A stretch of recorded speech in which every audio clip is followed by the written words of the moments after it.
Bismillahirrahmanirrahim. Assalamualaikum warahmatullahi wabarakatuh. Alhamdulillah wassalatu wassalamu ala Rasulillah wa ala alihi wa sahbihi wa man walah wa ba'd. Fa ya ahbaballahi wa ahbab rasulih sallallahu alaihi wasallam. Usi nafsi wa iyyakum bi taqwallahi faqad fazal muttaqun fala tamutunna illa wa antum muslimun. Faqala ta'ala ya ayyuhalladzina amanu taqullaha haqqa tuqatih wa la tamutunna illa wa antum muslimun. Teman-teman para peserta i'tikaf, al-mu'takifin dan pemirsa dimanapun Anda berada, alhamdulillah berjumpa kembali dalam kajian Madrasah Al-Imam Al-Bukhari, dan kita sekarang sudah sampai di hari ke-26 di bulan Ramadan tahun 1442 Hijrah. Tak terasa sudah 26 hari kita menunaikan ibadah siam. Semoga seluruh ibadah kita diterima oleh Allah Subhanahu wa taala. Doa-doa kita dikabulkan oleh Allah Subhanahu wa taala dan dijaga kita selalu dalam ketakwaan kepada Allah dalam setiap situasi dan kondisi yang kita alami. Baik, di pertemuan yang lalu kita telah ada pengayaan dari materi kita sebagai praktikal dari kajian-kajian hadis yang ditampilkan dalam suasana Ramadan. Dan kemarin kita ambil salah satu bab khusus tentang doa yang disertakan di penghujung ayat puasa pada ayat ke-186 di surah Al-Baqarah. Sebagiannya telah kita ulas dan kita akan masuk kepada penyempurnaan bahasan di hari ini. Saya ingin anjurkan kepada teman-teman dan terutama dimanapun Anda berada, pemirsa, ada dua sisi kajian kita yang kita jadikan sebagai acuan untuk pembahasan ta'lim. Ya, satu sisi adalah kajian penuh, yang ini biasanya diminati oleh teman-teman yang terbiasa mengaji. Jadi kita buat sebuah silsilah kurikulum yang terukur dengan bahasan-bahasan pokok keislaman. Nah, ada bahasan-bahasan yang sifatnya pendek yang kira-kira bisa menjadi inspirasi, kayak kajian doa, ya, kajian-kajian tentang kisah atau hikmah-hikmah yang bisa kita ambil dari apa-apa yang kita pelajari dalam narasi keislaman kita. Nah, kembali ke sini di serial paket Ramadan dalam tampilan ayat Al-Quran, yaitu paket dari ayat 183 sampai 187 surah Al-Baqarah. Di akhir-akhir penghujung seperti saya sampaikan kemarin, ya, ayat ini di ayat 186 sekaligus juga memberikan kesan penguatan di penghujung akhir Ramadan. Ya, 10 hari terakhir menjelang akhir itu ada satu karakteristik yang menarik dari kemujizatan Al-Quran. Jadi ada selalu kesesuaian antara ayat, penempatannya dengan situasi yang kita alami. Saya pernah mengkaji secara spesifik beberapa mukjizat Al-Quran yang terkait dengan aspek kriptografi gitu ya. Ya, misalnya lautan, air disebutkan berapa kali dalam Al-Quran, kemudian daratan disebutkan berapa kali, hari disebutkan berapa kali, malaikat disebutkan berapa kali, lawannya setan disebutkan berapa kali, dan Masya Allah itu semua ada kesesuaian. Ada kesesuaian, bahkan saya sempat kaji dari Bismillah saja, ya, kata Bismillah itu jadi kode keseimbangan ayat Al-Quran. Dan kenapa nanti ada satu ayat di surah Al-Kahf itu waliyatalattaf jadi pertengahan, ternyata itu sangat menentukan. Kalau ayat itu digeser ke kanan sedikit, ke kiri sedikit, akan menunjukkan satu keseimbangan yang bergeser. Jadi tidak dalam bahasa Arab bahkan bacaannya terkesan itu menjadi tidak nyaman itu dibacakan. Itulah dahsyatnya Al-Quran dari segi susunannya, penjagaan harmonisasi antara kaitan kalimat dengan kalimatnya, dan juga kesesuaian maknanya dalam setiap masa yang bisa kita dapatkan. Termasuk di sini ayat ini kenapa muncul di ayat 186, salah satunya karena memang pada puncak-puncak akhir Ramadan orang lebih tergerak untuk mendekat kepada Allah, memperbanyak doa. Ya, makanya muncul ayat doa gitu ya. Selain nanti penutupnya adalah ayat syukur karena telah berhasil menyempurnakan ibadah Ramadan dan diukur apakah meningkat nggak takwanya. Makanya di ayat 187 nanti kalimatnya ditutup dengan kalimat takwa juga. Ya, kalau kita kembalikan la'allahum yattaqun, ya. Nah, jadi ada pembuka la'allakum tattaqun spesifik, tapi di penghujung nanti 187 la'allahum yattaqun. Beda pakai hum, ya, pakai nas, hum yattaqun. Sementara di Al-Baqarah pembuka 183-nya la'allakum tattaqun. Nanti saya sampaikan saat ceramah Idul Fitri kenapa ditutup dengan kalimat itu, bedanya apa, dan itu dahsyat sekali. Kita puasa memperbaiki diri mendekat kepada Allah, tapi hasil orang puasa itu harus bisa dirasakan lingkungan sekitaran kita. Ya, ayo kita kembali. Wa idza sa'alaka 'ibadi 'anni fa inni qarib. Sampai di sini kita kemarin kan. Dan khususnya dalam suasana Ramadan atau bahkan umumnya di luar suasana itu akan ada suasana keadaan saat seorang hamba ingin mendekat kepada Allah. Akan ada getaran dalam jiwanya untuk mencari kembali kepada Allah. Dan ini ada dua golongan. Pertama, hamba Allah yang soleh diwakili kalimat ibad. Kemarin sudah kita bahas ya, mengambil surah Al-Furqan kemarin itu, wa ibadur rahmanil ladzina yamshuna 'alal ardi hauna, salam begitu kan. Kemudian yang kedua adalah hamba Allah pelaku maksiat yang israf itu. Di Quran surah Az-Zumar kemarin kita bahas ayat 53. Jadi ternyata baik orang soleh ataupun yang banyak salah itu akan mendekat kepada Allah walaupun dengan motif yang berbeda. Tapi esensinya sama, sama-sama takarrub. Dan dahsyatnya Allah nggak bedakan semuanya. Jadi ini satu waktu di mana orang salah dan soleh dianggap sama oleh Al-Quran. Ya, tapi jangan dipotong ya, kalau sampai sini repot nih. Ya, di mana orang soleh dan salah dianggap sama oleh Al-Quran ketika mereka mau mendekat kepada Allah. Ya, walaupun nanti orientasinya yang satu meningkatkan kesolehan, yang satu bertobat. Tapi dua-duanya disatukan oleh Al-Quran dengan narasi taqarrub, ingin mendekat kepada Allah. Dan boleh jadi yang salah ini kalau benar taubatnya, itu bisa nilainya lebih tinggi dibandingkan si soleh yang meningkatkan amalnya. Ya, karena nanti dalam sisi lain, ada satu gambaran bagaimana Allah lebih mencintai pelaku maksiat yang bertobat dengan sepenuh jiwanya dibandingkan dengan orang soleh yang tidak pernah merasa salah. Nanti kita turunkan beberapa turunan dalam bab taubat insya Allah. Nah, kemarin sudah kita bahas panjang lebar, silahkan urai kembali ke belakang kalau ingin mengurutkan, saya ingin teruskan dulu. Kemudian kata Allah, keduanya punya kesamaan, baik bertobat ataupun meningkatkan amal, pasti ada keinginan untuk memohon. Makanya sebelum dia nyampaikan, Allah langsung berikan sebuah statement. Fa inni qarib, aku sangat dekat, jangan khawatir untuk mencari aku. Ujibu da'watad da'i idza da'an. Ujib, ya kan? Nah, boleh nggak panitia bantu sedikit ya? Tolong itu apa namanya papan tulisnya, pindahkan ke sini. Saya coba ingin tuliskan sedikit supaya lebih terasa bagaimana nikmatnya gitu kajian bahasa Al-Qur'an itu, ya. Bismillah. Nanti kita lihat kenapa redaksinya menggunakan kata ujib. Ya, ujibu da'watad da'i idza da'an, dan di situ ya-nya hilang. Coba lihat, ujibu da'watad da'i pendek, idza da'ani pendek. Ya. Nanti kita bandingkan dengan ayat lain yang ya-nya muncul jadi terasa panjang ya. Nah, saya beri contoh begini misalnya. Bismillah. Oh, baik, silakan. Oh, pindah ke sini. Fadhal. Assalamualaikum warahmatullahi wabarakatuh. Baik ya teman-teman, supaya lebih terasa ya apa namanya nikmatnya bahasa Al-Quran ini, kalau kita visualisasikan atau gambarkan aja. Kalau punya background nahu, sorof, background bahasa mungkin agak lebih mudah. Tapi kalau kita misalnya tipis backgroundnya atau belum belajar, nah ini nggak kebayang bagaimana bagusnya bahasa Al-Quran. Saya mau tunjukkan begini. Ini kita tuliskan dulu ya. Quran surah ke-2 Al-Baqarah ayat 186. Ya. Sebelumnya sudah kita uraikan, jadi saya kasih titik 3 aja. Ya. Ujibu da'wata ad-da'i. Gini tuh. Ya, silakan cek nanti di mushaf ya. Idza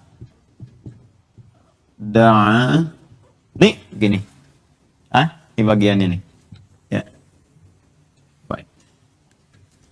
Saya tunjukkan juga turunan ini ke atas dulu supaya nyambung sedikit, kan? Wa idza sa'alaka ibadi anni fa inni qarib. Ya sorry.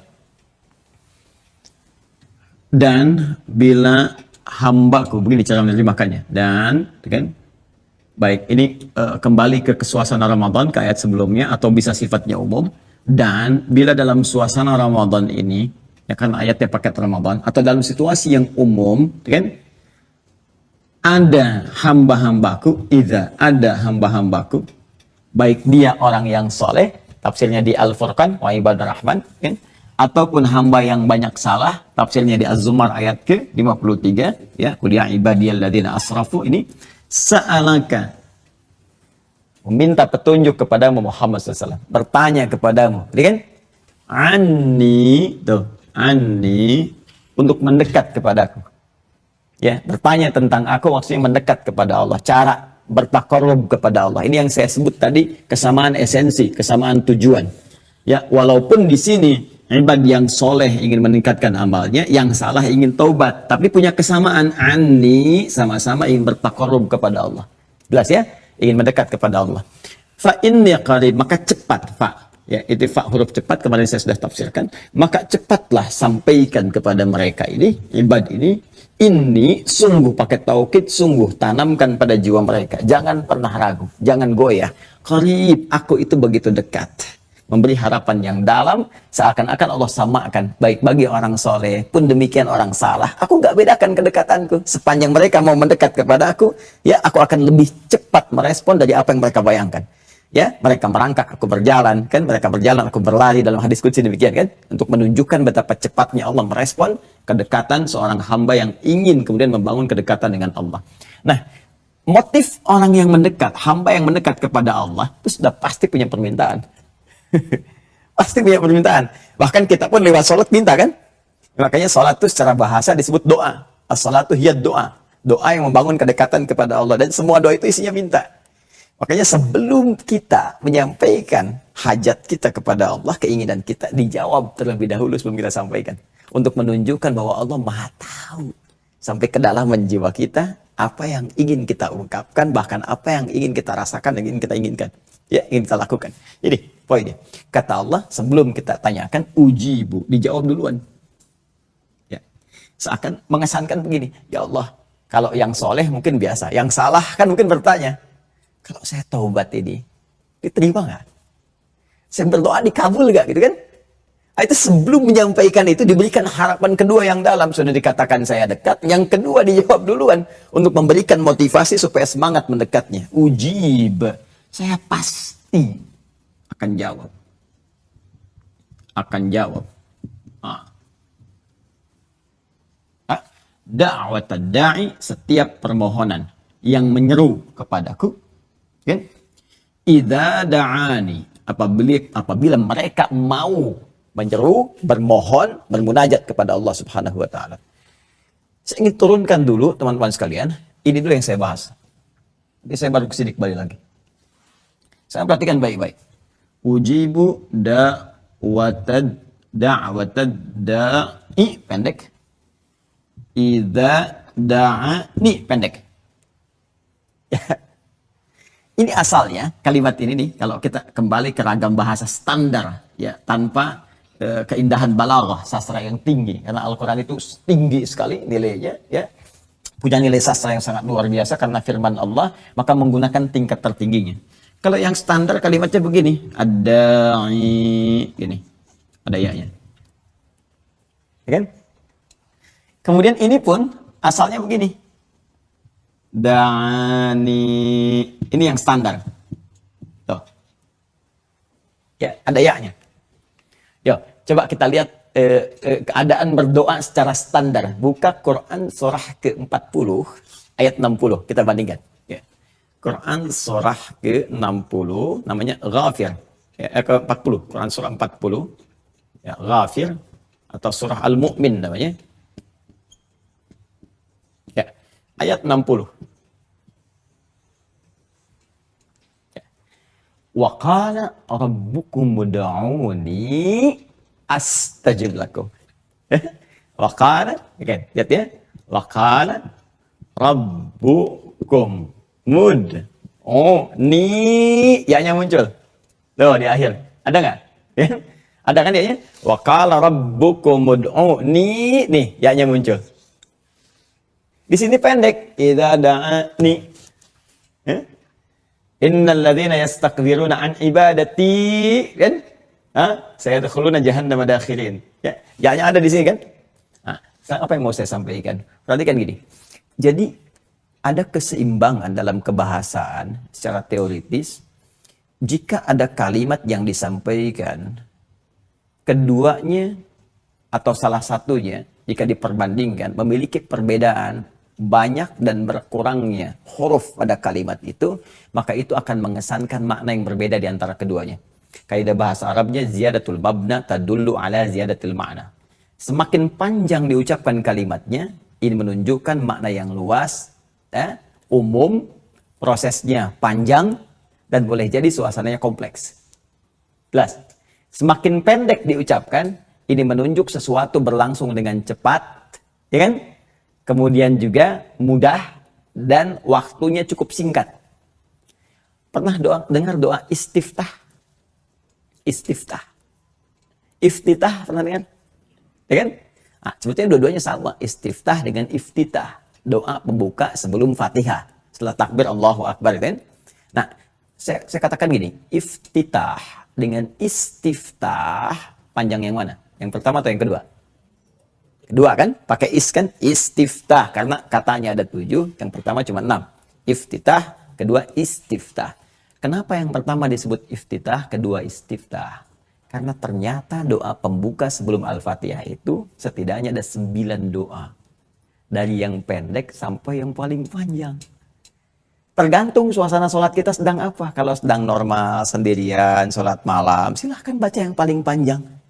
Tapi kalau kita sedang sholat sendirian dalam konteks ada hajat, dalam perjalanan, nunggu pesawat misalnya mau berangkat, nunggu kendaraan, jangan paksakan yang panjang-panjang. Nanti terlambat, tidak terkejar kita dalam konteks kita bepergian. Pilih yang paling pendek. Ya, nah itu menunjukkan beda kata, beda makna. Ini pun sama. Kenapa dalam suasana Ramadan ininya pendek?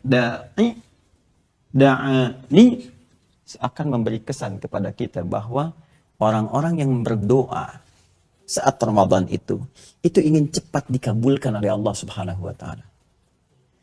Permohonannya cepat ingin dilangsungkan kepada Allah. Secepat dia bermohon, secepat itu pula Allah mengabulkan. Bukankah bacaannya cepat kan? Ya ujibu da'watad da'i idza da'ani. Pendek kan? Bahkan idza da'an falyastajibu li. Ini pendek sekali. Da'ani ingin memberikan kesan bahwa orang yang benar berdoanya saat Ramadan, baik orang saleh ataupun orang salah, secepat dia bermohon kepada Allah, secepat itu pula akan dikabulkan oleh Allah. Kalau yang ini umum suasananya. Wa qala rabbukum ud'uni. Rabbu berfirman kepada semua hambanya, ayo berdoa kepadaku. Dalam suasana apa saja. Ya. Dan orang kan beda-beda doanya. Ada yang cepat berdoa, ada yang nggak berdoa hari ini, gitu kan? Ada yang biasa-biasa saja doanya. Ada yang bahkan mengatakan, ya Allah tolong berikan saya yang terbaik. Itu pun kalau engkau berkehendak. Nggak yakin gitu kan. Nah ini masih umum suasananya. Makanya menggunakan ini. Ramadan tidak. Semua orang pengen cepat. Semua orang pengen dikabulkan. Yang tobat pengen cepat diterima. Yang minta hajat pengen cepat dikabul. Secepat engkau bermohon, secepat itu pula aku akan mengabulkan. Wah itu harapannya dalam sekali. Kamu salah. Udah, gak usah dipikirin. Saya udah maafkan. Satu. Yang kedua dengar dulu. Apa sih? Kamu kenapa sih dulu gini. Enak mana? Yang pertama, yang kedua? Yang pertama. Aku bisa dibahas. Aku sudah maafkan. Dengan kamu kesini saja, itu sudah menunjukkan terjadi baik. Ini. Sebelum bermohon, secepat kau minta, secepat itu aku kabulkan. Dan dahsyatnya, uji pakai mudhari. Ya. Dari kata ajaba yujibu. Mudhari itu dia punya 3 makna setidaknya. Dalam bahasa Inggris mungkin lebih enak kita turunkannya. Ada present, okay, continuous, future. Nah, jadi kalau sudah pakai bentuk mudhari, artinya saat dia mohon pun pada saat itu. Yang kedua, terus dia berdoa memohon kepadaku ketika punya hajat.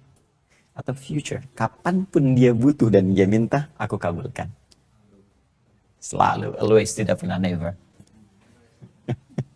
Jadi, tuh, kasih Allah tuh begitu. Sebetulnya sifat doa itu, nggak ada yang nggak dikabul. Sifat doa itu pasti terkabulkan.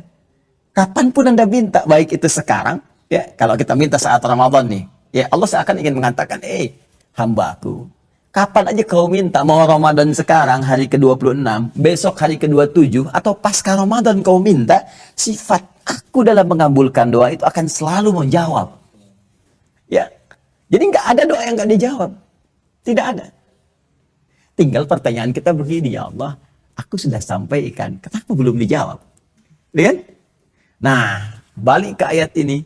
Bagaimana kondisi seorang hamba ketika bermohon ingin mendapatkan jawaban cepat dari Allah Subhanahu wa taala, maka perhatikan kelengkapannya. Jadi kalau ada orang berdoa, mohon maaf sekali ya, kemudian seakan merasa tidak terjawab, seakan lambat jawabannya, berarti ada bagian-bagian tertentu dari doa yang tidak disempurnakan, yang tidak lengkap dengan cara memohonnya.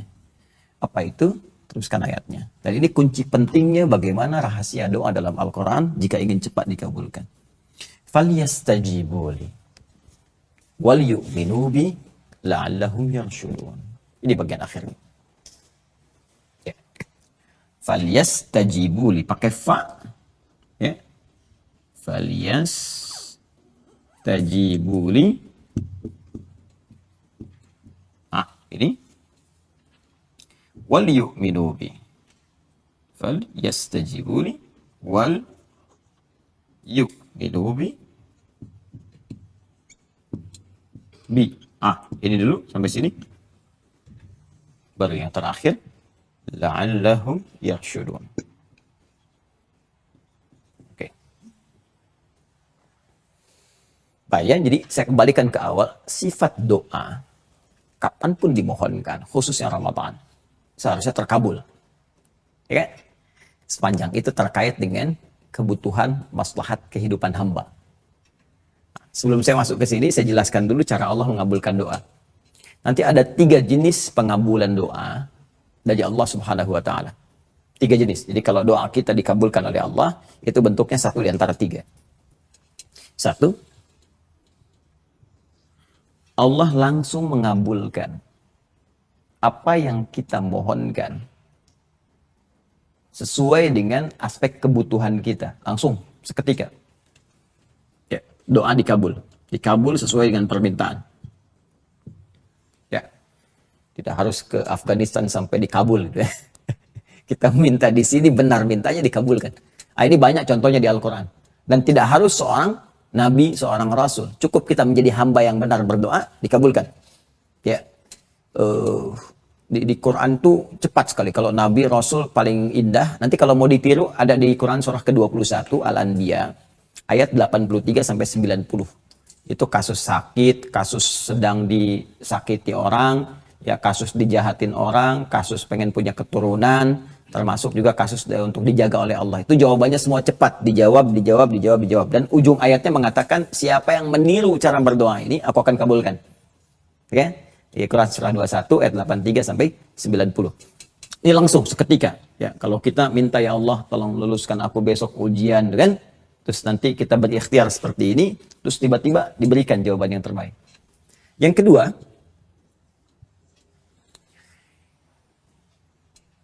ditunda jawaban itu sampai sang peminta, hamba yang berdoa, siap menerimanya. Ya, sampai siap. Saya ilustrasikan begini. Kita punya anak usia 5 tahun. Dia minta motor. Kita punya kemampuan membelikan. Motor betulan ya. Apalagi permintaannya motor yang mirip Marquez katanya. Dikasih nggak? Oh, tidak kan? Ya, kita akan katakan nanti kalau sudah waktunya, kamu punya SIM cukup baik, baru diberikan. Bukan nggak mampu. Ya, ditunda sampai ia mampu menjalani apa yang ia mintakan itu. Dan ini berlaku bukan hanya bagi manusia biasa, Nabi juga begitu. Ya, Nabi puncak tertinggi, Nabi Muhammad, Nabi kita, Nabi Muhammad SAW itu pernah minta kepada Allah di awal-awal masa sholat beribadah supaya kiblat itu diarahkan ke Masjid Al-Haram. Masjid Al-Haram. Mohon itu. Ya, kalau awal perintah sholat berarti 12 tahun dari masa kenabian. Saat pertama Rasul diangkat jadi Nabi. Usia beliau 52 tahun. Setahun sebelum hijrah ke Yathrib yang kelak jadi Madinah.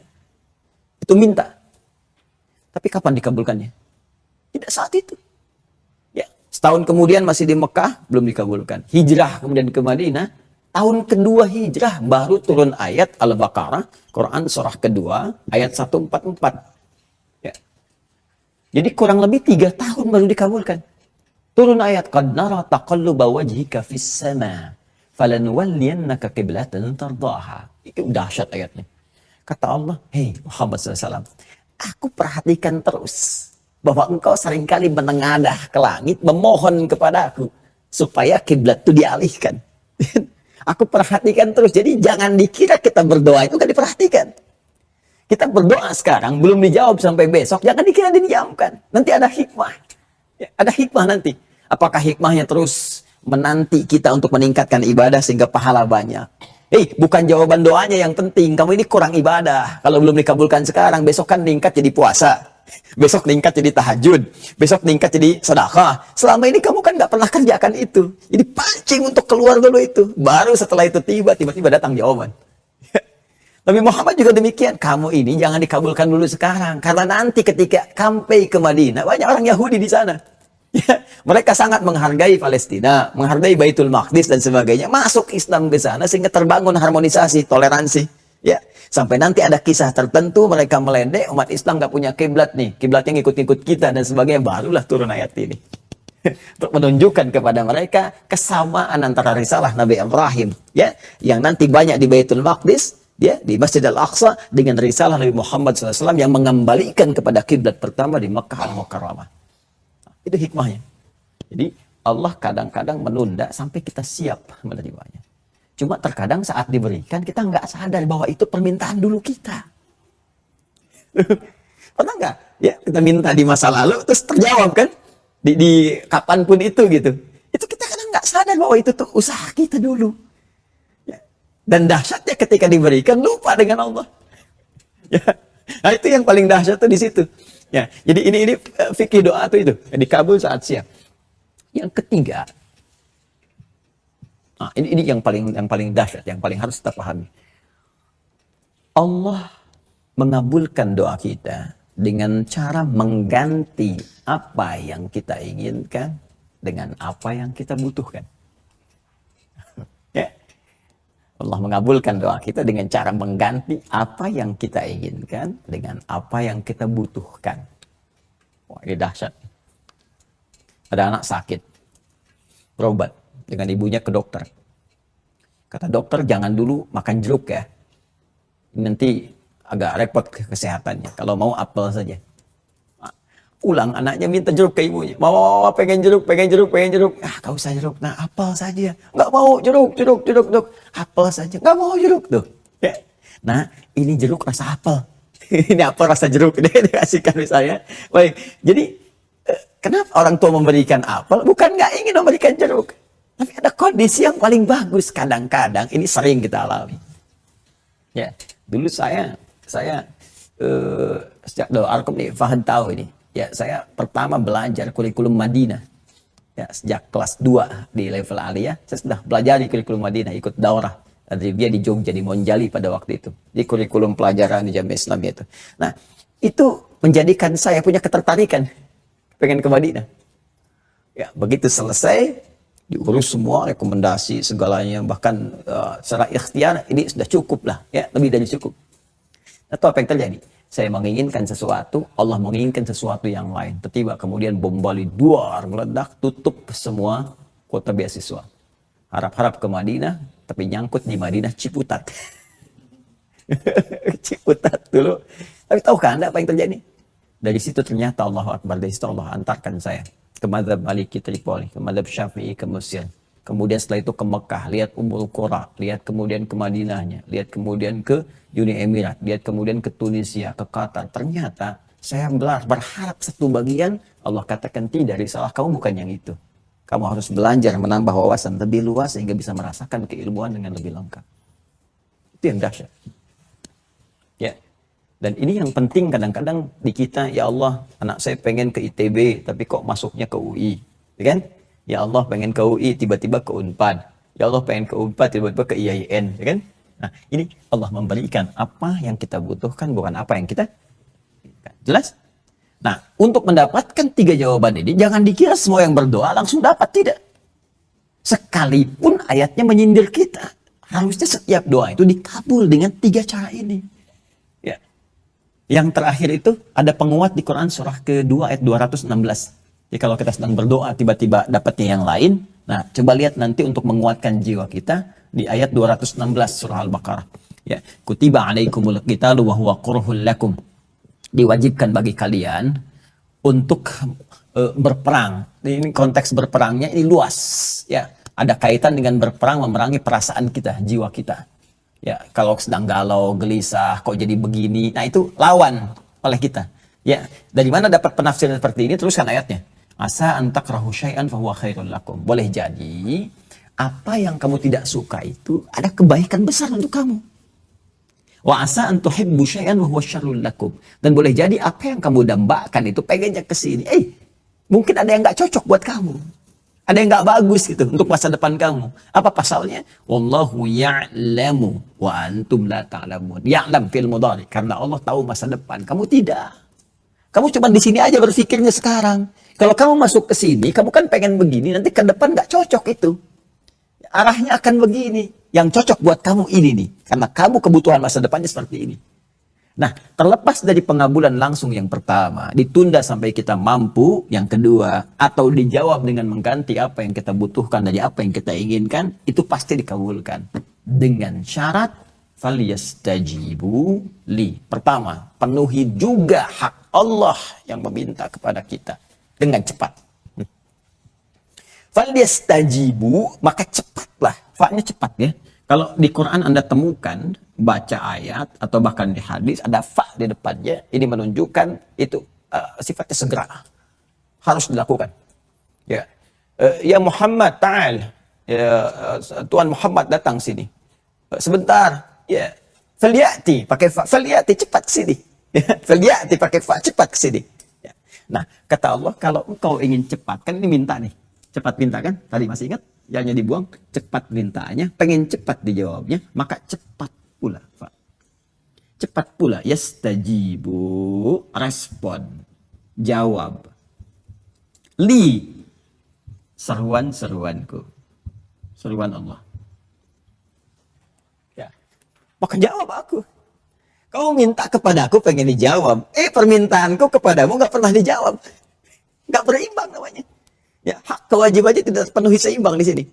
Ya, maka di sinilah kemudian untuk menguji konsistensi permintaan kita, apakah benar pengen cepat dikabul, maka diturunkanlah oleh Allah ujian. Ya, ujian-ujian yang memantik kita untuk merespon seluruh seruan-seruan itu. Maka turun misalnya perintah sholat. Tuh, contoh. Ya, untuk menguji keseimbangan kita. Maka Allah kasih nih. Katanya pengen cepat dijawab. Saya uji dulu nih. Panggilan saya dijawab nggak? Ya kan? Walaupun sebetulnya dalam panggilan itu terkadang terletak jawaban dari doa kita. Justru lewat panggilan itu kita dijawab. Dikasih jalan gitu. Dan ini kadang orang nggak sadar. Saya beri contoh misalnya. Nih, kata Allah, saya coba uji ya. Falyastajibu, maka cepat respon li seruanku. Maka Allah berikan kemudian satu ujian berupa ibadah, sholat misalnya contohnya. Ya, untuk menguji cepat nggak kita respon. Supaya doa kita pun cepat direspon. Bukankah dalam sholat pun kita berdoa? Silakan cek. Bukankah di bagian-bagian tertentu berdoa dalam sholat itu bisa bebas sesuai permintaan kita? Sujud misalnya. Sujud itu yang paling luas. Makanya Nabi pernah katakan begini dalam salah satu hadis dari Ibnu Abbas radhiyallahu taala anhuma, "Inna aqrabal 'abdi min rabbih wa huwa sajidun." Ya, sungguh keadaan terdekat antara Allah dengan hambanya itu saat sujud. Fa'akthirud du'a. Maka perbanyak doa saat sujud. Perbanyak doa. Nah, jadi yang kita baca subhana rabbiyal a'la atau subhana rabbiyal a'la wa bihamdihi atau subhanakallah wa bihamdika Allahumma ighfirli, itu baru pembuka doa. Kalau kita belajar fikih sholat, itu tuh pembuka untuk menyambungkan keadaan diri kita sehingga terhubung dengan Allah dan merasakan getaran di jiwa. Kalau udah ada getarannya, bacakan doanya, itu cepat dijawab. Karena Allah tuh menjawab kekhusyuan dalam jiwa kita. Ya, kalau kita lihat rumus di Quran surah 7 ayat 205, itu kekhusyuan dalam jiwa itu mempercepat pengabulan doa dari Allah. Wadhkur nafsaka wadhkur rabbaka fi nafsika tadarruan wa khifatan wa dunal jahri minal qaul. Kalau engkau ingin berdoa cepat dikabul kata Allah, maka sebut namaku, sebut nama Allah dalam kekhusyuan pada kedalaman jiwamu. Ini terasa. Makanya kita katakan, ya, misal saya baca yang paling panjang, subhanakallahumma bihamdika Allahumma ighfirli, ya Allah. Engkau maha suci dari segala apapun yang bertentangan dengan sifat-sifatmu. Aku memujimu ya Allah dengan segala pujian untukmu. Allah maghfirli, aku mengakui banyak dosa. Aku hamba pendosa ya Allah. Aku minta ampun. Tapi di balik semua itu aku punya kebutuhan. Dan kau berjanji akan mengabulkan kebutuhan-kebutuhanku. Maka sampaikan di hati kita. Kalau salat fardu, ya, kalau nggak Nabi ajarkan doanya dilafadzkan, cukup di hati kita hadirkan. Ya, karena nggak semua kejadian di masa kita sekarang ada di zaman Nabi. Ujian nasional nggak ada zaman Nabi. Dapat bansos misalnya nggak ada zaman Nabi gitu. Ya, kenikmatan beraktivitas boleh jadi beda masanya. Kita hadirkan dalam jiwa kita. Nah itu ini saat sholat. Makanya terkadang adil dan rahmatnya Allah bahkan menjadikan wasilah ibadah itu sebagai jalan terkabulnya doa yang kita harapkan itu. Makanya ketika kita Ramadan banyak meningkat kan ibadah sholatnya. Ya kan?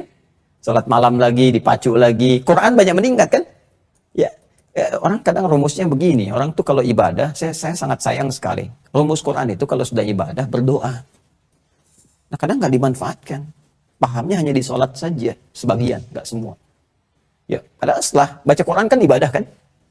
Kenapa nggak baca Quran setelah, nggak baca doa setelah baca Quran? Hah? Kadang dicukupkan dengan sadaqallahul azim. Ada yang alhamdulillah rabbil alamin. Selesai. Kenapa enggak baca doa? Coba setelah sedekah pernah baca doa enggak? Hah? Tuh. Padahal berdoa setelah ibadah itu wasilah tercepat untuk mengabulkan harapan kita yang diberikan oleh Allah. Itu rumusnya di Quran surah kelima. Al-Maidah di ayat 35. Ya, Quran surah 5 ayat 35. Ya ayyuhalladzina amanu taqullaha wabtaghu ilaihil wasilah. Hai orang-orang beriman, tingkatkan takwamu kepada Allah. Dan carilah dengan takwa itu wasilah untuk mengabulkan permohonanmu di sisi Allah. Sedangkan takwa itu kan ibadah. Ya, detailnya ibadah. Dzalikal kitabu la raiba fihi hudal lil muttaqin. Siapa muttaqin ini? Ayat 3-nya lihat. Alladzina yu'minuna bil ghaib wa yuqimunas shalat. Salat itu bagian dari takwa. Wa mimma razaqnahum yunfiqun. Infak itu bagian dari takwa. Makanya kalau sudah sholat, berdoa. Sudah infak, berdoa. Dan semua panggilan ibadah itu isinya doa. Coba Allah menyuruh kita lewat haji, umrah. Bukankah saat haji berdoa? Ya kan? Bahkan banyak yang mustajab. Jangankan haji semuanya. Semua tempatnya. Masyairul haram, tempat pengabulan doa. Makanya ketika Allah mengatakan, kamu minta kepada saya. Pengen cepat dikabulkan. Ini cepat respon seruan saya dulu. Saya uji kamu. Direspon enggak? Tapi ternyata merespon seruan pun itu jalan mengabulkan doa. Saking rahmannya Allah. Padahal bisa Allah mengatakan, sholat aja dulu, ntar saya jawab setelah sholat. Ya kan? Tapi ternyata sholat itu pun isinya pengabulan doa. Tuh. Jadi di sini terkadang ini nggak ketangkap gitu. Manusia kebanyakan itu menuntut saja. Ya. Sementara penghambaannya kepada Allah tidak maksimal. Jadi kalau kita ingin mendapati satu di antara tiga ini, dikabulkan cepat sesuai kebutuhan kita, kan? Walaupun tertunda, diganti dengan yang lebih penting dari apa yang kita butuhkan, maka jalan pertama ini pahami. Untuk mendapatkan ini wasilahnya ada pada seruan-seruan Allah. Cara cepatnya. Terkadang terjadi begini. Ada dua kejadian. Satu, baru mau ngerjakan sudah terkabul. Baru mau ngerjakan tuh. Ya Allah, anugerahkan saya kesempatan ya Allah untuk bisa mendapatkan proyek ini. Saya ingin beribadah lewat proyek itu ya Allah. Allahu Akbar, Allahu Akbar. Sholat, berangkat ke masjid. Di masjid ketemu orangnya.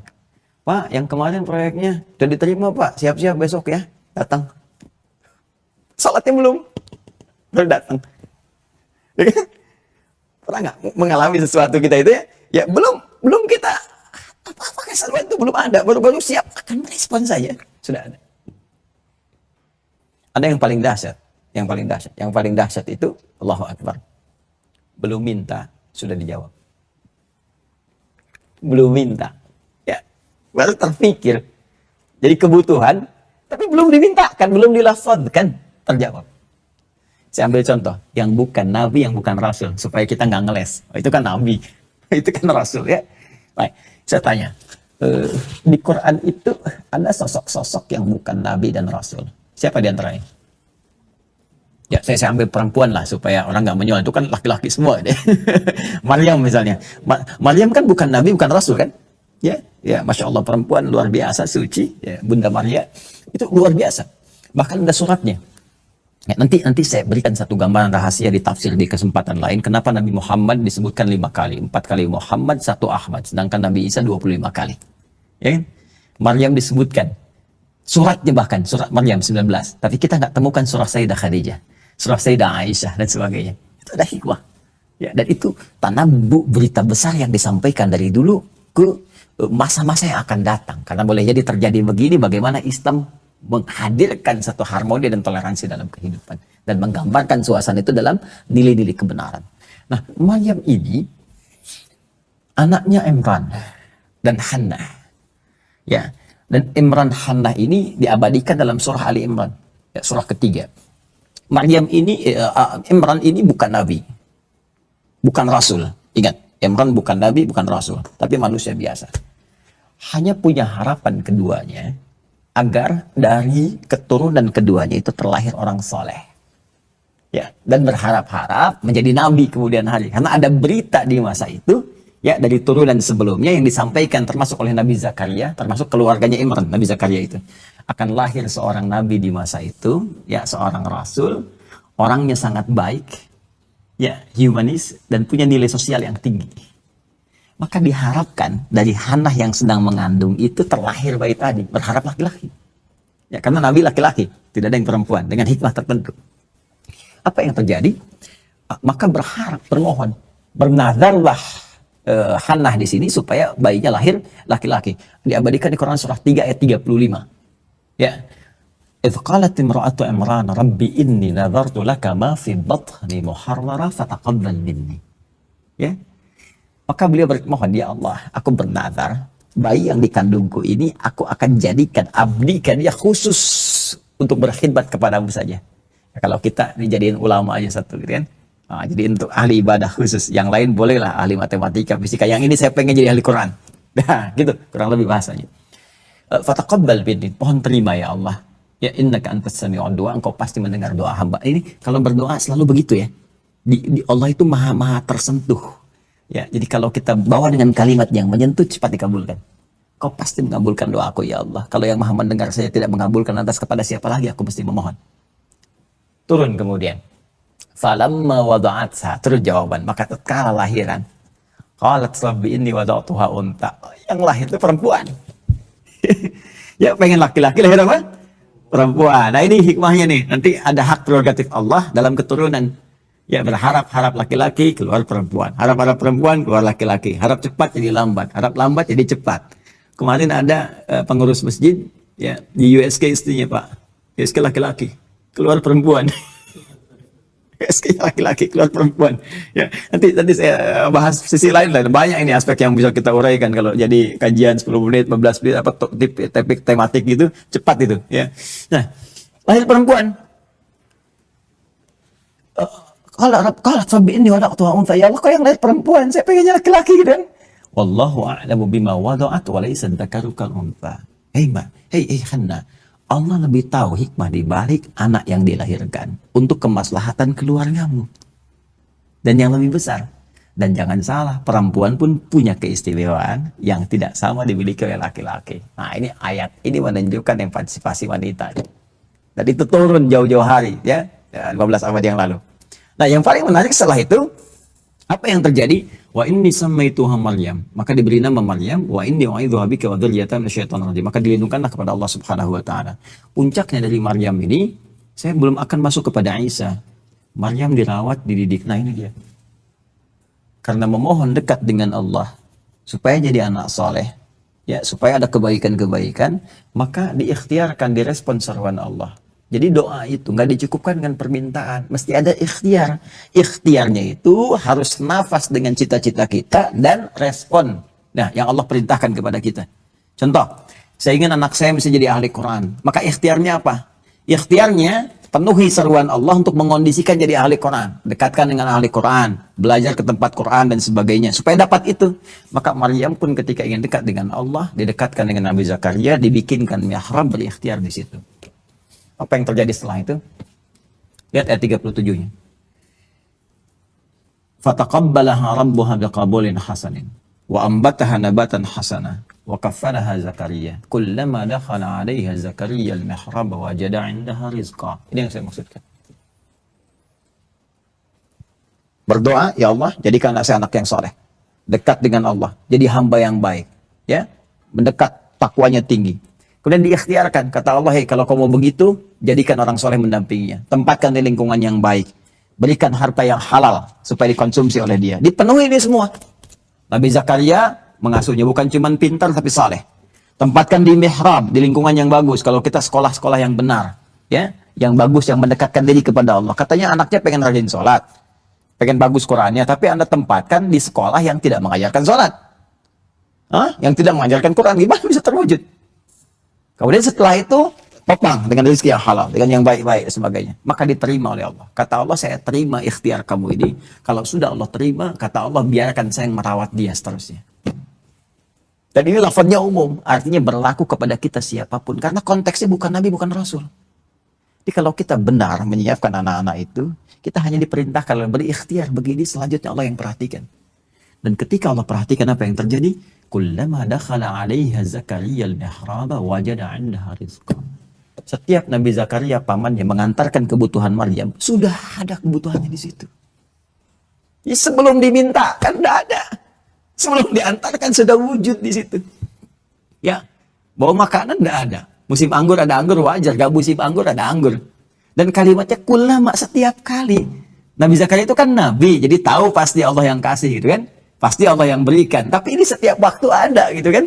Menarik nih. Dan ini bukan nabi, bukan rasul. Maka dikonfirmasi untuk melihat apakah pendidikan ini berhasil atau tidak. Ya, apakah memang ketakwaan ini sudah muncul atau tidak? Kata Nabi Zakaria, ya Maryamu anna laki hadha. Maryam, dari mana semua ini? Qalat huwa min indillah. Ini semua dari Allah. Jadi anak yang didekatkan dengan kalimat Allah, dilatih dengan perangkat yang mendekatkan diri kepada Allah, dari sejak kecil itu akan keluar buahnya kemudian waktu, keluar kalimat istighfar, kalimat-kalimat Quran dan sebagainya. Tapi kalau kita hadirkan perangkat-perangkat dunia yang berlebihan dan tidak seimbang, ya keluar dunia juga. Ya, maka Nabi Zakaria memberikan pendidikan peningkatan iman. Ini wal yu'minu bi. Dikuatkan imannya. Lewat apa? Takwa. Diajarin Maryam ibadah, diajarin Maryam sholat. Karena ada sholat. Ya, jadi sholat itu bukan ibadah spesifik di bahasa umat Nabi Muhammad. Umat sebelumnya sholat. Cuma kita caranya lebih sempurna. Ya, sholat Nabi Musa di Quran ada diabadikan surah 20 ayat 14. Sholatnya Nabi Isa di Quran surah ke-19 ayat 31. Sholatnya Nabi Ismail misalnya, bahkan minta keluarganya sholat di Quran surah 19 ayat 55. Wa kana ya'muru ahlahu bis shalah. Nah, Nabi Zakaria pun sholat. Di ayat 38-nya kan Nabi Zakaria sholat. Ya, Maryam tuh dilatih lewat sholat, ibadah, zikir. Hasilnya apa? Ketika meningkat imannya, dan cara meningkatkan iman itu dengan takwa, makanya kalimat takwa sering mengiringi kata iman di Al-Quran. Sering mengiringi. Dzalikal kitabu la raiba fihi hudal lil muttaqin. Takwa. Siapa takwa? Alladzina yu'minuna bil ghaib. Ya. Jadi takwa itu adalah implementasi dari iman. Wujud takwa sifatnya ibadah. Ya. Puasa juga begitu. Coba dibuka dengan kalimat iman kan? Ya ayyuhalladzina amanu. Iman dulu. Kutiba alaikumus ibadah. Kama kutiba alal ladzina min qablikum la'allakum taqwa. Ya. Jadi kalau kita ingin cepat dijawab doanya oleh Allah sampai ke level sebelum minta sudah diberikan, maka tingkatkan iman. Caranya bagaimana? Tingkatkan takwa. Cara meningkatkan takwa bagaimana? Ibadah. Ya, semakin ditingkatkan itu semua, semakin kuat Allah berikan. Ini luas nanti dampaknya. Ada yang ke pengetahuan, ke ilmu. Ada orang kok baru disebutkan sekali sudah paham arahnya kemana. Dibacakan sekali kemudian sudah mengerti, sudah hafal. Ada begitu. Dan ulama-ulama kita dahsyat. Coba lihat para imam dulu. Ya, Imam Syafi'i, Imam Ahmad, Imam Malik. Ya, Imam Syafi'i kan Al-Muwatta baca, sekali baca ini hafal. Ya, Al-Muwatta kan tebal sekali. Imam Al-Bukhari dibacakan sekali langsung hafal. Ya, yang umum-umum juga banyak. Al-Kindi, Al-Farabi, Al-Ghazali, Al-Khawarizmi dan sebagainya. Yang karya-karyanya di pengetahuan. Yang di harta benda, Abdurrahman bin Auf. Bukan Nabi, bukan Rasul. Modalnya cuma pakaian, bisa jadi kaya, punya aset 3 triliun kurang lebih. Cepat sekali. Semua berkah. Nah, maka kembali ke sini, kalau kita sudah mendapati ini, kata Allah, lihat ujung ayatnya. La'allahum yarshudun. Baru kamu akan merasakan nikmatnya ibadah kepada Allah. Ya. Jadi kalau ini kita ikuti nih, semua sampai doanya terkabul, itu terasa kenikmatan ibadah kepada Allah itu. Ya, makanya di ujung ayatnya la'allahum yarshudun supaya kalian mendapat petunjuk. Kenapa Allah nggak katakan la'allahum yahtadun? Kalau yahtadun petunjuk itu sifatnya umum. Baik ditangkap oleh nalar, ataupun dirasakan secara biasa. Ya. Kita nggak usah pakai nalar ya, dapat petunjuk aja kita misalnya, mohon maaf lah, baik terkait dengan ibadah, bisa sholat, itu kan hidayah Allah. Ya, senang baca Quran, nggak perlu kita pikirkan pun kan terasa enak kan? Ibadah ya, itulah yahtadun. Ya, kadang-kadang dari persoalan misalnya musibah apa gitu terasa. Tapi kalau kita menangkap lewat nalar dari peristiwa-peristiwa yang terbaca oleh kita dan terasa ini dari Allah, itu rasyid namanya, rasyada. Ya, rasyada, orangnya rasyid. Ya. Banyak apa namanya yang rasyid di Indonesia ya, nama-nama itu artinya orang yang matang secara nalar. Ya, matang nalar itu artinya bisa mencerna sesuatu dari data jadi informasi, jadi knowledge, jadi pengetahuan. Dia dikirimkan oleh Allah data. Kalau kamu mau dijawabnya di doa itu cepat dijawab, begini caranya. Ya, diolah jadi informasi, dipraktekkan lewat ibadah dan ternyata terkabul. Begitu terkabul, bukankah tambah keyakinan dekat dengan Allah? Anda meminta, ya Allah, saya pengen begini, dikabul, semakin yakin kan, semakin dekat dengan Allah. Ya Allah, tolong nih Fir'aun ngejar-ngejar. Tenang aja, pukulkan tongkat ke laut, terbuka, boom. Bukankah semakin merasa dilindungi Allah? Itu yang kita bawa dalam kehidupan. Maka, tapi ingat, sifat rasyid dan kenikmatan mendapatkan itu dibuka dengan kata la'alla, disandingkan dengan la'alla. La'alla itu namanya harfu taraji, huruf yang mengiringi harapan yang diinginkan, tapi mustahil bisa dicapai kecuali dengan kesungguhan. Artinya nggak semua orang-orang yang berdoa bisa dikabul kecuali dengan sungguh-sungguh berdoanya dan sungguh-sungguh ikhtiar meningkatkan takwanya.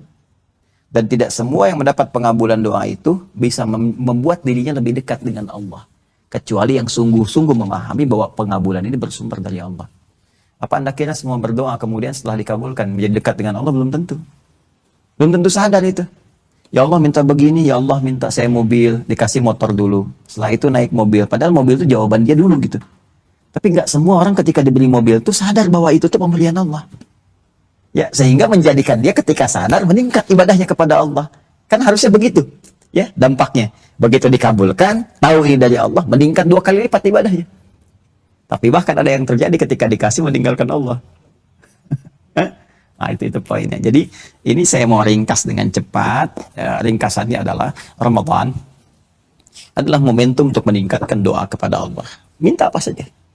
Baik itu terkait dengan taubat dari kesalahan kita dan gak ada manusia yang sempurna. Satu. Yang kedua adalah terkait dengan kesolehan kita.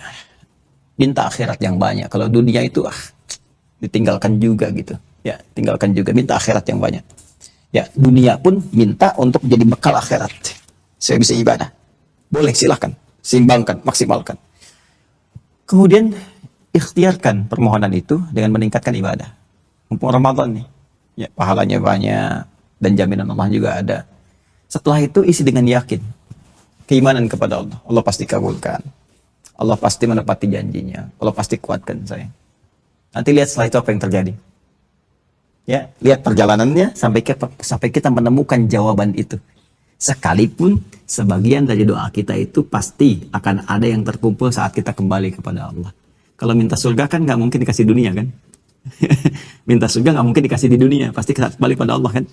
Ada bagian-bagian tertentu juga dari permintaan dunia kita yang kata Allah mungkin kamu nggak cocok dapat sekarang, mungkin di akhirat.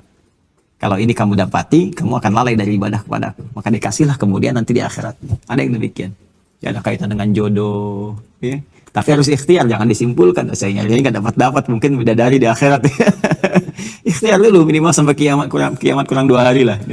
Dapatin jalan. Nah, itu kurang lebih gambarannya. Nanti setelah itu dapat, paham kita, langsung tingkatkan lagi kepada Allah. Nanti akan naik level ke sini. Jadi kalau Anda naikkan ibadah, levelnya naik ke sini. Bukan yang 3 tadi, tapi naik yang keempat dan yang kelima. Yang keempat sebelum ibadah Allah sudah kabulkan, yang kelima sebelum minta Allah berikan. Tapi ini levelnya tinggi sekali. Tinggi sekali dan nggak semua orang dapat bisa gambaran-gambaran ini. Saya kira itu yang coba kita bahas dulu uraiannya. Mudah-mudahan ada manfaatnya. Coba kita dialog dulu. Kalau ada yang mau ditanyakan, saya perkenankan. Kalau tidak, bisa kita cukupkan dulu. Nanti kita berikan step berikutnya. Karena nanti insya Allah malam silsilah untuk Al-Azhar Jadi apa serial dari Masyayikh Al-Azhar cukup tadi malam, yang kelima nanti malam sisanya dengan saya semua, dan itu tanya jawab. Ya, jadi saya tidak berikan topik, jadi kita diskusi supaya ada pengayaan baik dari pemirsa nanti, dari teman-teman ataupun di kita nanti, boleh kita rumuskan. Ada kurang lebih 3 malam lagi gitu ya, 27, 28, 29, 30, karena diduga kuat Ramadan ini 30 hari, Syabannya 29. Jadi ada kurang lebih 4 malam ke depan. Nanti kita bisa maksimalkan dengan pengayaan sehingga dapatnya lebih banyak dari proses itikaf kita di sini, ataupun aura itikaf yang kita bawa keluar dari teman-teman yang menyaksikan tayangan kita saat ini. Ada yang mau ditanyakan? Salam. Okay. Singkat pada.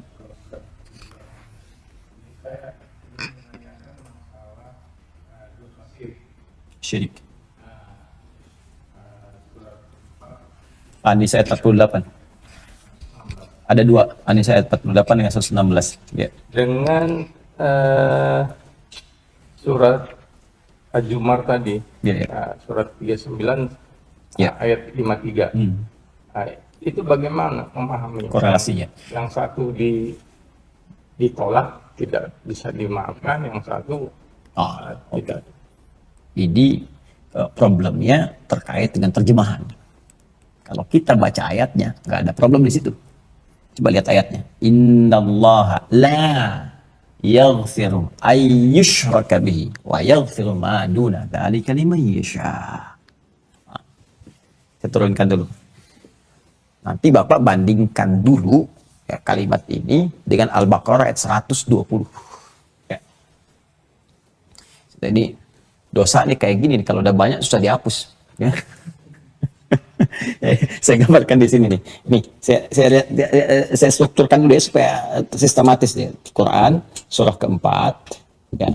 Yang Anda tanyakan di 116-nya, 148 juga ada nanti.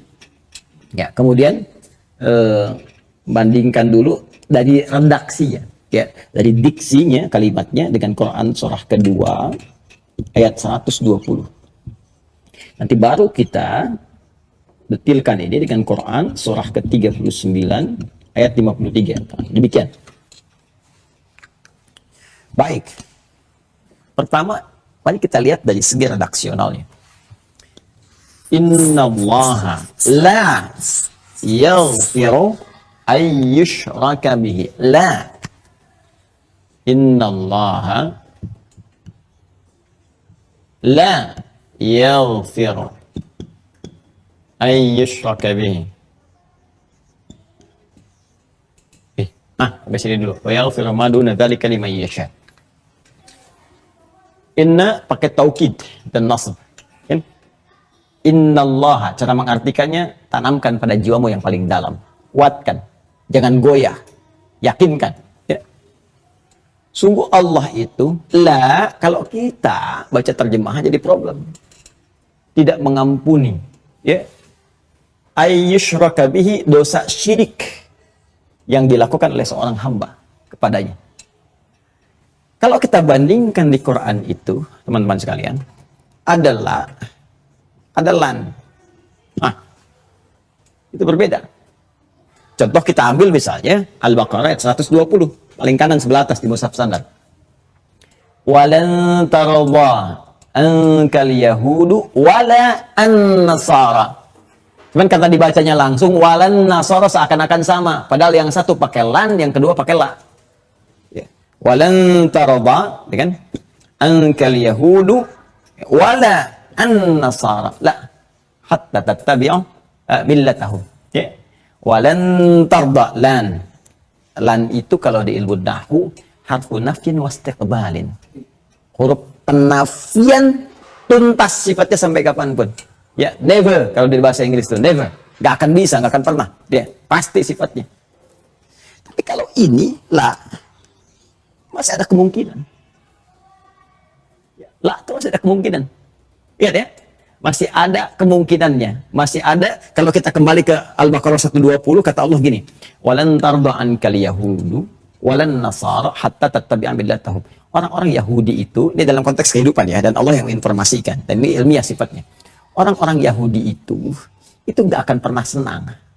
Ya, jika Mereka diungguli di milahnya. Milah itu pola kehidupan.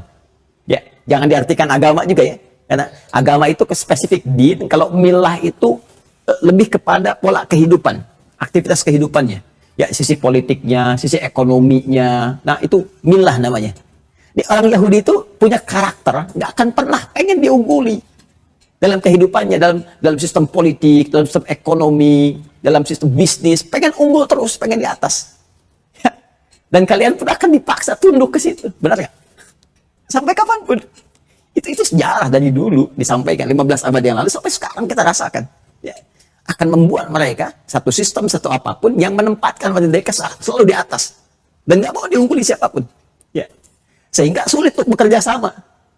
Ya, sulit untuk membangun harmoni dalam kehidupan karena merasa dia unggul terus, yang lain pelayan gitu. Ya. Wala an-nasara. Ya, sebagian dari Nasara pun ada yang begitu, tapi nggak semua. Ada yang masih bisa diajak kerjasama, ada yang masih bisa diajak diskusi, tapi Yahudi nggak bisa karena mengakar jadi karakter. Jelas ya? Ah, ini jangan dipotong ini. Nanti dipotong-potong repot dan dibenturin sama orang dan sebagainya, repot ya. Nah, ini karakter. Coba, nyata nggak ayat ini? Ya, hatta tattabi'a millatahum, sampai kalian itu ikut dengan sistem mereka. Dipaksa ikut, sistem politiknya harus ikut, sistem ekonominya harus ikut. Ya, sistem bisnisnya harus ikut, bankirnya harus ikut, semua dipaksa. Nyata nggak? Nyata kan? Nah, ini motivasi kepada kita pengingat. Harus lebih unggul. Harus belajar terus, percaya diri dan sebagainya. Itu pintar tuh karena Yahudinya atau karena belajarnya? Hah? Banyak Yahudi yang bodoh juga kok. Karena nggak belajar. Dan ayatnya ingat, bukan ini, ani. Tuh, bukan ini Pak. Al-Baqarah. Ayat ke-41. Ya.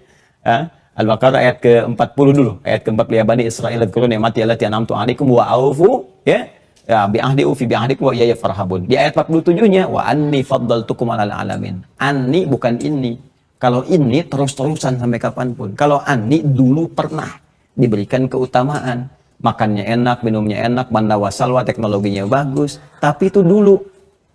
Ya, ke depan, kalau kalian mau belajar, mau bagus, Allah kasih hukum universal dalam kehidupan. Belajar, kuat, tingkatkan keilmuan kita, ketakwaan kita, unggul juga.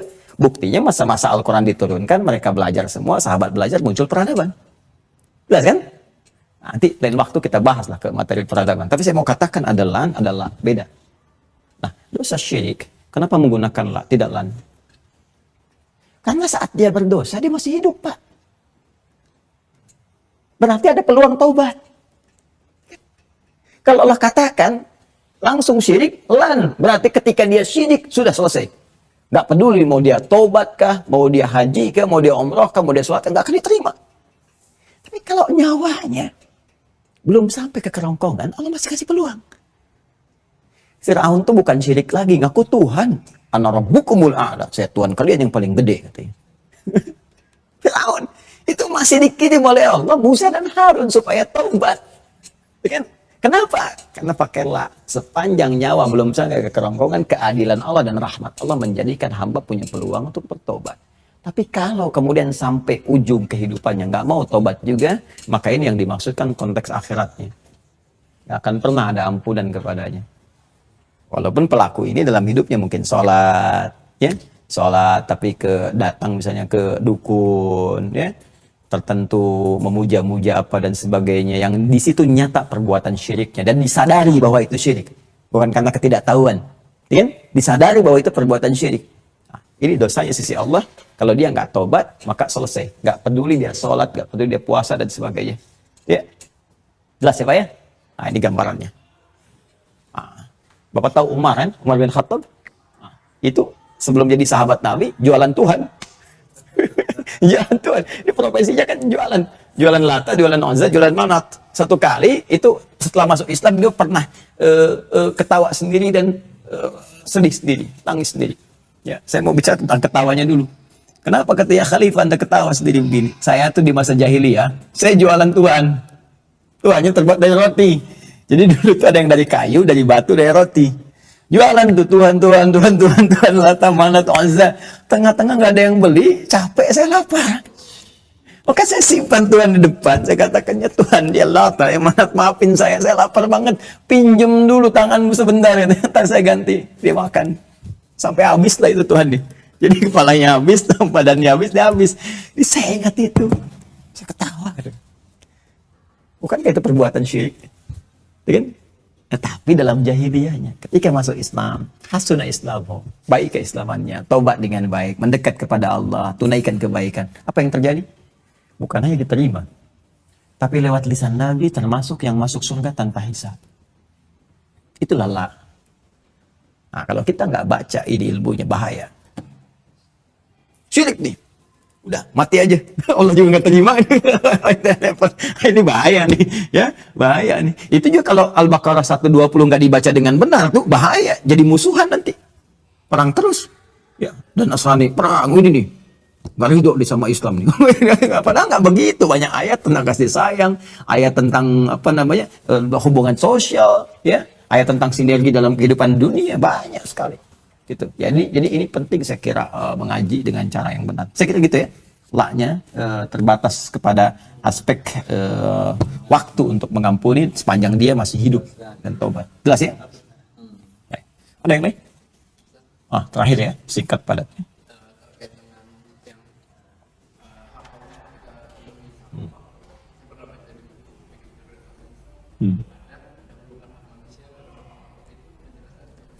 Itu kan prioritas. Kalau prioritas itu pengecualian.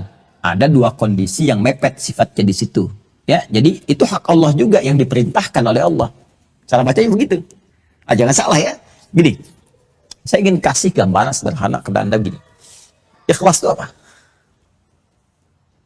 Ikhlas itu apa? Mengerjakan semua karena Allah. Baik.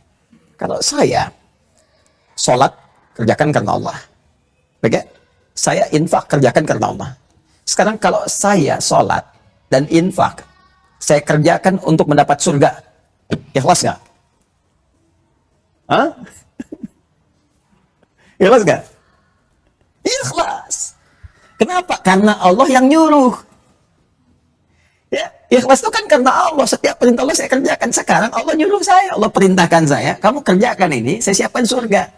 Kejar surga itu. Saya ngejar surga karena Allah yang perintahkan. Kalau Allah nggak perintahkan, saya kerjakan. Maka turun ayat Quran surah ketiga Ali Imran ayat 133. Wasari'u ila maghfiratin min rabbikum wa jannatin arduha as-samawati wal ardu 'iddatil muttaqin. Bergegas engkau introspeksi diri, evaluasi dengan baik dan berharaplah dapat surga nanti di akhirat. Ya, berusaha, berharap dapat surga. Aku siapkan seluas langit dan bumi. Gimana cara dapatnya? Aku siapkan untuk orang takwa. Nih, amalnya begini. Alladzina yunfiquna fis sarai wad dharra, yang gemar infak diam-diam atau nyata. Wal kadhiminal ghaidha, tahan amarah. Kalau diprovokasi jangan cepat respon, baca dulu lihat. Wal afina 'anil nas, maafkan manusia, mungkin nggak tahu berbuat salah. Wallahu yuhibbul muhsinin. Banyak tuh. Allah mencintai orang baik. Ya? Ayat Quran surah 3 ayat 133 sampai 134. Baik. Nah, ini ketika saya lakukan, saya berinfak. Kata Allah suruh dapat surga. Saya berinfak untuk dapat surga seluas langit dan bumi. Ya, saya sholat, saya tahan amarah untuk dapat surga seluas langit dan bumi. Saya ibadah untuk dapat surga, itu ikhlas. Ya, kenapa disebut ikhlas? Karena Allah yang perintahkan. Walaupun tingkatan keikhlasannya ada tahapan nanti. Ada di atasnya lagi, saya terserah Allah. Yang penting Allah ridha. Yang penting Allah ridha. Mau dikasih surga yang bagaimanapun, yang penting Allah ridho. Mau nggak dikasih pun, yang penting Allah ridho. Dan mustahil kalau Allah ridho nggak ngasih surga. Yang penting Allah ridho. Nanti Anda temukan di Quran surah ketiga Al Imran ayat 14 sampai 15-nya itu. Ya, zuyyina lin-nasi hubbus syahawati minan nisa'i wal banina wal qanatir muqattarati dan seterusnya, gitu kan? Nah, sampai Anda temukan di kalimat ridha Allah, disebut lagi di Al-Maidah nanti, ya, di ayat yang kedua nanti, ya. Ridha. Kalau sudah ridha, nanti ketika pulang kepada Allah, maka turunlah Quran surah 75 ayat 22 sampai 23. Wujuhun yawma idzin nadhirah ila rabbiha nadhirah. Ada orang-orang yang di akhirat diberi kesempatan melihat keagungan Allah dengan mata kepala sendiri. Berbinar wajahnya gembira. Berbinar-binar. Kenapa? Bukan karena surganya yang akan diberikan, tapi kesempatan menatap Allah yang telah memberikan ridha kepadanya. Ya, itu aspek-aspek keikhlasan. Sekarang kita kembalikan kepada pertanyaan Anda tadi. Dalam satu kondisi di fikih itu gini. Ada kondisi ibadah yang sifatnya ritual, ada ibadah sifatnya sosial. Ya, semua aktivitas kita itu ibadah. Jangan dipisah-pisah. Semuanya ibadah. Karena pekerjaan kita pada hakikatnya dicipta untuk ibadah. Quran surah ke-51 ayat 56. Wa ma khalaqtul jinna wal insa illa ya'budun. Tidak aku ciptakan jin dan manusia kecuali untuk menjadikan semua kegiatannya ibadah. Ingat ya? Jadi bekerja pun ibadah. Hati-hati, jangan dikira Anda bekerja itu nggak ada nilainya. Ada. Kalau diniatkan karena Allah, setiap langkah kakinya dinilai 10 kebaikan. Apapun profesinya yang baik-baik. Ya, baik pelajar itu senilai jihad kalau belajarnya benar. Ya, terus profesi-profesi yang lain misalnya ada yang di militer misalnya, ya ada yang di birokrasi, di diplomasi macam-macam. Kalau dia niatkan ibadah, ya itu dapat pahala. Tapi nanti kelihatan ibadah itu nanti kelihatan kejujurannya, ya, disiplinnya, menjaga hak-hak orang lain, gitu kan? Menjaga hak-hak Allah di situ nampak pasti baik. Nggak mungkin ibadah itu mencuri, korupsi, menipu dan sebagainya. Ya, nggak mungkin, mustahil. Nah sekarang, jadi semua kegiatan kita ibadah. Nah ibadah ini diatur jadi dua. Ada yang terkait ritual, ya absen kita, online kita dengan Allah, supaya minta petunjuk-petunjuk dimudahkan urusan dunianya. Sholat. Ya. Ada sosial. Yang tadi saya sampaikan. Nah dalam konteks kehidupan ini, yang pokok, ada sifatnya pokok. Ya. Sholat 5 waktu itu pokok. Ada juga kehidupan pokok. Sepanjang bukan darurat, maka yang didahulukan di sini hak pokok ritual. Karena ibadah ritual dengan sosial semuanya hak Allah yang harus kita tunaikan, kewajiban kita. Semuanya hak Allah dua-duanya. Cuman ulama menspesifikasikan ritual karena hubungannya terkoneksi langsung dengan Allah. Sholat dan semestinya. Nah, sepanjang kondisi normal seperti biasanya, maka hak Allah dahulukan yang ritual tadi. Contoh misalnya, kita sedang begini nih, ta'lim. Nggak ada kepentingan yang lain, nggak ada daruratnya. Maka apa yang harus kita lakukan? Allahu Akbar, berhenti. Sholat. Jelas. Itu mendahulukan hak Allah secara ritual. Tapi ketika hak ini, Allah, dalam konteks ibadah sosial lebih tinggi keadaannya. Karena kondisi tertentu, maka dahulukan yang ini. Contoh. Bahkan ibadah yang ritual, itu bisa diringankan sama sekali. Dokter mau tindakan.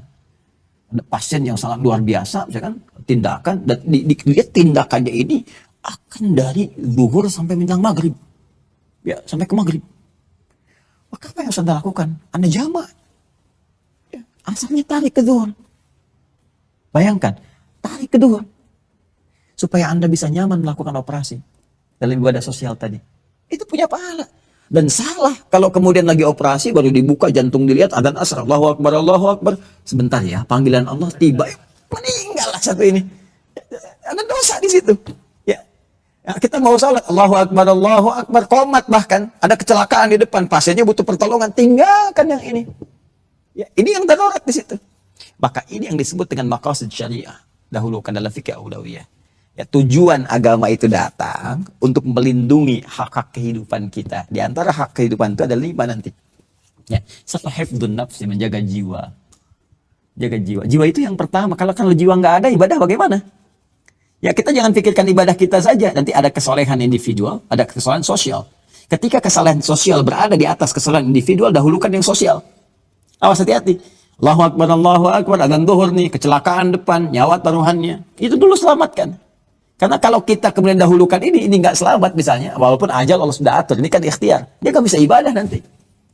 Tapi dia kan non muslim, biasa aja kafir, nggak bisa begitu Joni. Boleh jadi dia dapat hidayah, masuk Islam, jelas kan? Berpikirnya ke situ, jadi itu yang didahulukan. Ada lagi yang ibadah sunnah misalnya, sholat duha bersamaan dengan rapat. Jangan dipaksain peserta rapat tunggu kita sholat duha, salah. Rapat itu lebih kuat, sosial dia nilainya tinggi karena kaitannya dengan aspek hajat hidup orang banyak. Ya kalau masalahnya tinggi, ya sholat duha atur sesuai dengan waktu. Jadi jangan sampai begitu dia sedang mau rapat dan nungguin, tar duha dulu, hak Allah diutamakan. Tidak. Nah, itu babnya namanya fikih aulawiyah, fikih prioritas. Ya, ada fikih muqarin, ada fikih aulawiyah. Nanti ada fikih itu produknya, udah hukum. Ya, racikannya nanti ada kaidah. Disebut qawaid fikih. Qawaid punya dasar, disebut usul fikih. Ini ketika lahir produk, ditinjau prioritasnya. Dibandingkan untuk penguat dalil namanya muqarin. Mana yang paling kuat? Ketika ada skala prioritas, muncul aulawiyah. Maka sekarang ada disiplin ilmunya sendiri. Ya, saya masuk misalnya jurusannya atau fakultasnya misalnya langsung ke fakultas syariah biasanya. Itu produk fikih nanti. Nanti turunannya apa nih? Usul fikih. Apakah nanti sampai doktoral usul fikih? Apakah fikih? Ya, apakah di kaidahnya? Apakah fikih muqarrar atau fikih aulawiyah? Nah, bab yang Anda tanyakan tadi, tingkat yang kelima. Jelas ya? Saya kira itu ya. Ayah terasa pentingnya ngaji deh. Paham konstruksi gitu. Ya, itu nggak bisa kita baca terjemahan, gitu. Ya, Imam Al-Bukhari itu nulis Sahih Al-Bukhari ini 16 tahun. Di Mekah di sebagian, di Madinah disempurnakan. Dan setiap nulis satu hadis itu sholat. Sholat untuk minta petunjuk Allah, taufik benar enggak gitu. 16 tahun ditulis baru sampaikan ke kita, dan kata beliau ini hujah yang aku bawa kepada Rasulullah. Jadi Allahu Akbar. Semua orang baik tuh gini, kita kan merindukan berjumpa dengan Rasulullah, kembali menatapnya. Persiapan apa yang kita siapkan untuk menuju harapan kita itu, memenuhi impian kita? Kalau orang dulu itu menyiapkan amalan. Imam Al-Bukhari, saya bawa hadis Nabi ini. Jadi saya akan bawa ini sebagai bekal bertemu Nabi, sebagai kebanggaan saya. Ada yang nyiapkan di Quran, ada yang nyiapkan di amalan yang Nabi sebutkan, sholawat dan sebagainya. Ada, makanya banyak orang sholawat di pinggiran-pinggiran yang kita nggak tahu betapa solehnya mereka. Saya itu kalau sedang ke daerah, ini Pak Zul, saya mertua saya di Lasem. Itu kalau saya ke sana di daerah itu apa masuk, terus saya ke masjid sebelum subuh, saya suka nangis sendiri.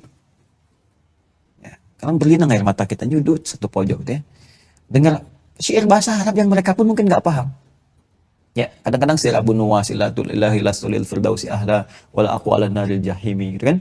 Fahabli wa fir dhunubi innaka anta ghafir fa innaka anta ghafirud dhunubi. Terus mereka tuh bilang, ya Allah, aku ini banyak dosa, tidak pantas aku masuk surga ya Allah. Tapi rahmatmu begitu luas, ampuni aku ya Allah. Saya katakan dalam hati saya, kamu tuh lebih pantas dibanding saya. Lebih pantas. Hidup penuh dengan zikir, cuman ke ladang, ke sawah, cuma ngegarap kadang-kadang tani garam. Di mana dosanya? Gak sentuhan dengan banyak maksiat, gak sentuhan dengan media sosial dan sebagainya, gak terbawa pada hal-hal yang mungkin memprovokasi dalam kehidupan. Lalu dia masih bisa mengatakan menjelang subuh, ya Allah aku banyak dosa. Dan dia bangga dengan sholawatnya. Ada yang sholawatan. Makanya masyarakat desa itu sederhana gitu. Ada orang datang sholawatan banyak bung, karena cintanya pada Nabi. Kalau Anda ada satu riwayat itu, baca, itu Masya Allah itu riwayat ini. Kata Nabi, saya berita tuh kali Nabi berkata, saya merindukan dengan saudaraku, ishtaq bi akhwani. Sahabat berkata, ya Rasulullah, kami kan saudaramu, alas Nabi akhwani, kami ini saudaramu. Kata Nabi, lastum bi akhwani, bal antum ashabi. Kalian bukan saudaraku, kalian sahabatku. Ikhwani humul ladzina amanu bi walam yarawni. Saudaraku itu adalah orang-orang yang beriman kepada aku, sekalipun mereka tak menatap aku. Kita gitu. Jadi ada kondisi tertentu, Nabi itu merindukan kita, masa kita nggak ada kerinduan? Dan kerinduan itu diwujudkan dengan amalan. Bekal apa yang mau dibawa? Maka bekal itu istiqomahkan, walaupun sedikit, kata Nabi, istiqomah sebagai hujah kita di hadapan Allah untuk kembali. Setelah kita kembali lah. Makanya saya dua sesi kemarin kan saya katakan dunia ini sementara, cuma ngontrak aja. Ya, pada akhirnya kita tinggalkan, kita kembali. Maka cari bekal yang terbaik, yang hakiki untuk kembali pulang. Nah, dalam mencari bekal itu jangan dihabiskan dengan maksiat dan keburukan. Kadang sekarang ini kebalik nih. Ya, di Quran bahkan ada yang khalatu amalan sayya wa akhara, khawatu amalan salih wa akhara sayya. Ada orang yang saat mengerjakan amal soleh, dia ngerjain yang salah juga.